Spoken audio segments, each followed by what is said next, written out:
C'est la première sortie des petits canetons qui ont maintenant au moins 3 jours. Si j'avais fait les canetons en couveuse, j'aurais même pas en rêve, j'aurais pu les faire sortir à 3 jours. Donc c'est un des grands avantages d'avoir une maman qui les couve naturellement. Surtout une canne de barbarie qui sait assez bien se défendre. C'est que faut quand même que ce soit un peu sous supervision, mais ils peuvent sortir très tôt. Et vous voyez que tout de suite ils cherchent, ils attrapent des petites choses. Donc c'est pas inutile pour eux de sortir très jeunes. Ils apprennent à manger des insectes, ils apprennent à brouter de l'herbe. Après il y a plein de précautions à prendre évidemment.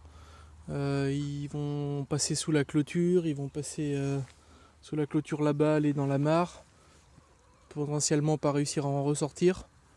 Ils se sont déjà baignés hier dans un petit bac, donc il n'y a pas de problème à ce qu'ils se baignent super jeunes, à condition qu'ils puissent ressortir dès qu'ils ont froid et se faire chauffer par leur mère.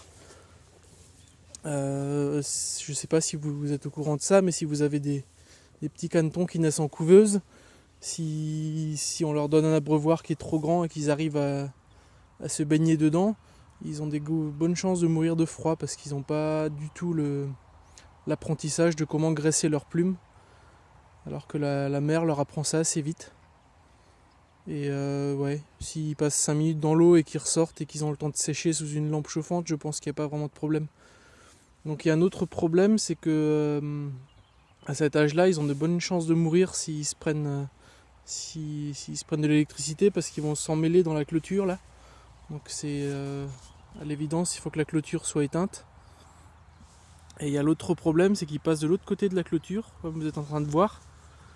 Et là, c'est pas grave, c'est la clôture qui est traversable sur toute la longueur pour eux.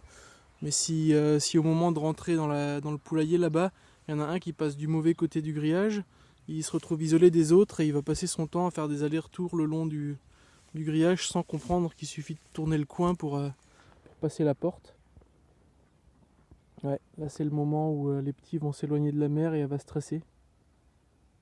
Donc elle part et ils sont assez intelligents pour la suivre. Donc voilà pour toutes ces nouvelles.